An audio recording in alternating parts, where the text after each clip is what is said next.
할렐루야, 사랑하는 주 예수교회 성도 여러분, 오늘은 4월 2일의 수요일입니다. 계속해서 우리 선교 30일의 이 사순절 신앙 캠페인 가운데 오늘의 메일 큐티 말씀과 함께 읽으시는 이 선교 묵상 칼럼을 통해 우리를 향하신 하나님의 선교적 사명을 배워나가시고 여러분의 삶 가운데 오늘도 은혜가 충만하시기를 간절히 바랍니다. 아멘. 오늘의 찬송가는 213장 나의 생명 드리니 함께 찬양하시겠습니다.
아멘. 주님께 우리의 생명을 드리며 우리의 삶이 헌신된 자로 나아갈 수 있기를 간절히 소망합니다. 아멘. 오늘의 말씀은 민수기 말씀 8장 14절부터 26절의 말씀 함께 하나님 말씀 읽겠습니다. 너는 이같이 이스라엘 자손 중에서 레위인을 구별하라. 그리하면 그들이 내게 속할 것이라. 내가 그들을 정결하게 하여 요제로 드린 후에 그들이 회막에 들어가서 봉사할 것이니라. 그들은 이스라엘 자손 중에서 내게 온전히 드린 바 된 자라. 이스라엘 자손 중 모든 초태생 곧 모든 처음으로 태어난 자 대신 내가 그들을 취하였나니 이스라엘 자손 중에 처음 태어난 것은 사람이든지 짐승이든지 다 내게 속하였음은 내가 애굽 땅에서 모든 처음 태어난 자를 치던 날에 그들을 내게 구별하였음이라. 이러므로 내가 이스라엘 자손 중 모든 처음 태어난 자 대신 레위인을 취하였느니라. 내가 이스라엘 자손 중에서 레위인을 취하여 그들을 아론과 그의 아들들에게 주어 그들로 회막에서 이스라엘 자손을 대신하여 봉사하게 하며 또 이스라엘 자손을 위하여 속죄하게 하였나니 이는 이스라엘 자손이 성소에 가까이 할 때에 그들 중에 재앙이 없게 하려 하였음이니라. 모세와 아론과 이스라엘 자손의 온 회중이 여호와께서 레위인에 대하여 모세에게 명령하신 것을 다 따라 레위인에게 행하였으되 곧 이스라엘 자손이 그와 같이 그들에게 행하였더라. 레위인이 이에 죄에서 스스로 깨끗하게 하고 그들의 옷을 빨매 아론이 그들을 여호와 앞에 요제로 드리고 그가 또 그들을 위하여 속죄하여 정결하게 한 후에 레위인이 회막에 들어가서 아론과 그의 아들들 앞에서 봉사하니라. 여호와께서 레위인의 일에 대하여 모세에게 명령하게 하신 것을 따라 그와 같이 그들에게 행하였더라. 여호와께서 또 모세에게 말씀하여 이르시되 레위인은 이같이 할지니 곧 25세 이상으로는 회막에 들어가서 복무하고 봉사할 것이요 50세부터는 그 일을 쉬어 봉사하지 아니할 것이나 그의 형제와 함께 회막에서 돕는 직무를 지킬 것이요 일하지 아니할 것이라. 너는 레위인의 직무에 대하여 이같이 할지니라. 아멘. 하나님의 말씀입니다. 하나님 말씀에 감사합니다.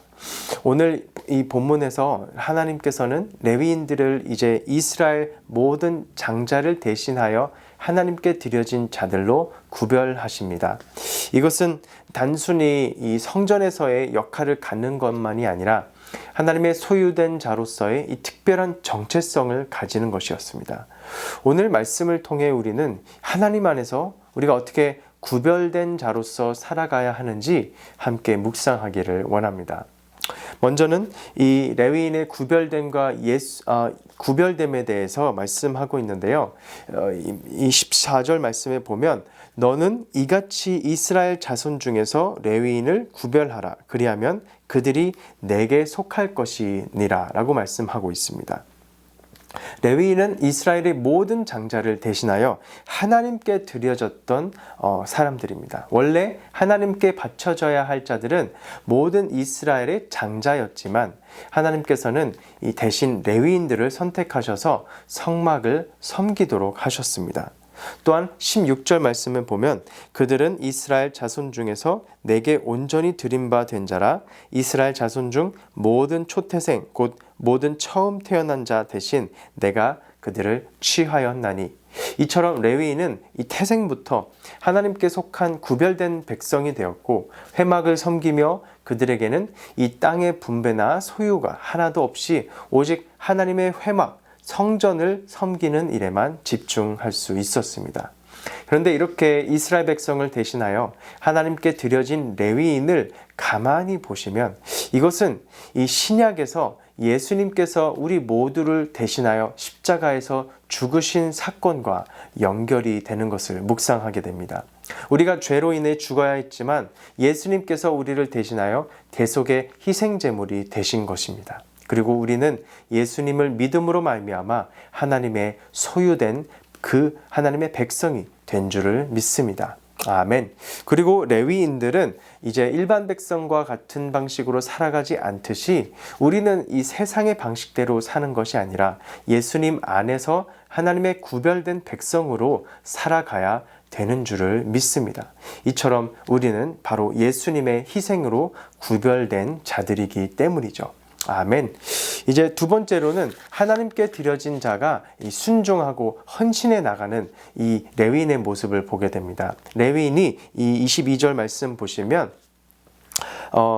후에 레위인이 회막에 들어가서 아론과 그의 아들들 앞에서 봉사하니라. 여호와께서 레위인의 일에 대하여 모세에게 명령하게 하신 것을 따라 그와 같이 그들에게 행하였습니다. 그들은 순종하였습니다. 그들은 자신을 위해 사는 것이 아니라 하나님을 섬기기 위해 헌신된 이 삶을 살았던 것입니다.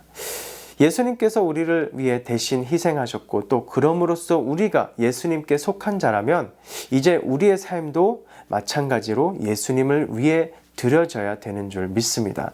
우리는 우리의 뜻대로 사는 것이 아니라 하나님의 뜻을 따라 우리에게 주시는 이 말씀대로 헌신하는 삶을 살 수 있기를 간절히 소망합니다. 사랑하는 성도 여러분, 오늘도 우리를 이 말씀으로 하나님의 사역과 현장으로 부르시는 소명에 응답하시면서 순종하며 나아갈 수 있기를 간절히 소망합니다. 우리의 삶의 모든 영역에 있어서 더욱 하나님께 구별된 이 그리스도인으로서 하나님 나라를 위해 헌신해 나아갈 수 있기를 간절히 원합니다. 아멘. 또한 이 마지막으로는 이제 사명을 끝까지 감당하는 이 레위인들의 삶을 우리가 보게 됩니다. 이 23절부터 26절의 말씀을 보시면 레위인들은 25세부터 사역을 시작했고 50세가 되면 그 무거운 일을 덜어내고 내려놓았지만 그렇다고 완전히 사역을 멈춘 것이 아닙니다. 그들은 계속해서 다음 세대를 돕는 역할을 감당하면서 봉사하였습니다. 이처럼 그들은 인생의 이 황금기인 가장 젊을 때와 가장 힘이 있는 그 정년기를 하나님께 헌신하며 섬겼습니다.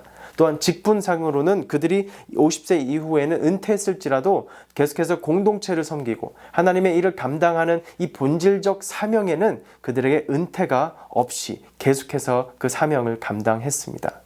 마찬가지로 예수님께서도 십자가에서 우리의 구원을 이루신 후에도 제자들에게 이 성령을 보내시면서 그들이 끝까지 복음을 전할 수 있도록 함께 하셨습니다. 우리 역시 예수님을 따라 주어진 사명을 끝까지 감당해야 되는 줄 믿습니다. 많은 어르신들께서도 이 은퇴 후에도 계속해서 사명을 찾아 여러 방면으로 이 사회에서, 이 지역사회에서, 또 교회에서도, 가정에서도 계속 이 돕는 역할, 봉사의 역할, 섬김의 역할을 이루어 가시는 것을 보게 됩니다. 저희 교회에서도 은퇴하신 성도님들께서 계속해서 교회를 사랑하시면서 교회 사역을 위해 이 다음 세대를 위해 후원하시고 또 기도하시고 섬기시는 그 모습들이 참 아름답고 이것이 바로 오늘의 이 말씀대로 우리가 순종하며 살아가는 모습이 아닌가 감사하며 묵상하게 됩니다. 사랑하는 성도 여러분, 계속해서 우리는 이 세대와 세대를 이어가며 복음의 사명을 감당할 수 있기를 소망합니다. 우리 교회의 사명처럼 세대와 세대가 함께 온 세대가 하나님 나라를 섬기면서 선교적 세대를 이루어 나가기를 간절히 소망합니다. 오늘의 이 선교 묵상 칼럼은 이 단기 선교의 7가지 준비 사항을 말씀하고 있습니다. 그런데 무엇보다도 선교의 핵심적인 준비 사항은 바로 이 로마서 1장 16절의 말씀처럼 이 복음을 부끄러워하지 아니하고 모든 믿는 자에게 구원을 주시는 하나님의 능력을 선포해 나아갈 수 있는 모든 우리의 선교의 준비 과정이 있을 수 있기를 간절히 바랍니다. 선교팀이 이제 지역 선교든 해외 선교든 이 선교지로 나아가서 무슨 목표를 정하고 어떤 역할을 하든지 간에 우리 모두는 하나님의 거룩한 구별된 백성으로서 하나님의 구원, 예수님의 복음, 곧 진리의 말씀을 전하는 사역을 감당할 수 있게 되기를 간절히 소원합니다. 아멘. 그런 모든 우리의 선교적 삶의 실천이 이루어지는 이 기간이 될 수 있기를 간절히 축복합니다. 아멘. 계속해서 오늘 말씀을 다시 기억하길 원합니다. 레위인들이 이스라엘의 장자를 대신하여 하나님께 드려진 것처럼 예수님은 우리 모두를 대신하여 희생하심으로 우리를 하나님의 거룩한 백성으로 삼으셨습니다. 아멘. 오늘도 우리는 예수님 안에서 구별된 자로서 하나님을 섬기며 살아가는 하루가 되기를 간절히 소망합니다. 아멘. 계속해서 다음에 2가지 기도 제목 놓고 함께 기억하시면서 기도하겠습니다. 먼저는 예수님을 통해 우리가 구별된 자로서 거룩한 삶을 살 수 있기를 간절히 기도합니다. 세상의 가치관이 아닌 하나님의 뜻을 또 구하며 따라 살게 하여 주시옵소서. 기도하겠습니다. 2번째로는 맡겨진 사명을 우리가 끝까지 감당하면서 순종할 수 있기를 기도합니다. 내가 있는 자리에서 하나님의 부르심에 헌신하고 복음을 전하며 선교하며 또 실천해 나갈 수 있는 그 삶을 살기를 간절히 원합니다. 함께 기도하시겠습니다. 고맙고 감사하신 하나님 아버지 감사합니다. 오늘도 우리에게 사명을 주시고 우리가 계속해서 구별된 백성으로 하나님 안에서 예수님 안에서 하나님의 뜻을 간구하며 구별하며 나아가는 우리의 삶이 될 수 있기를 인도하여 주시옵소서. 또한 저희들의 삶 가운데 모든 모든 사람에게 하나님이 맡기길 원하시는 일이 있음을 보게 됩니다. 주님께 나아가도록 다른 사람들을 돕는 계속해서 통로의 역할, 이 복음의 통로, 또 봉사와 섬김의 역할이 될 수 있도록 주님 우리를 계속해서 사용하여 주시기를 간절히 소망합니다. 주님 오늘도 맡겨주신 말씀, 또 맡겨주신 이 복음을 감당하는 사명을 이어나갈 수 있도록 인도해 주실 줄 믿사오며 이 모든 말씀 예수님의 이름으로 기도드립니다. 아멘. 오늘 하루도 예수님 안에서 하나님의 거룩한 구별된 백성으로 승리하는 하루 되시기를 축복합니다. 아멘.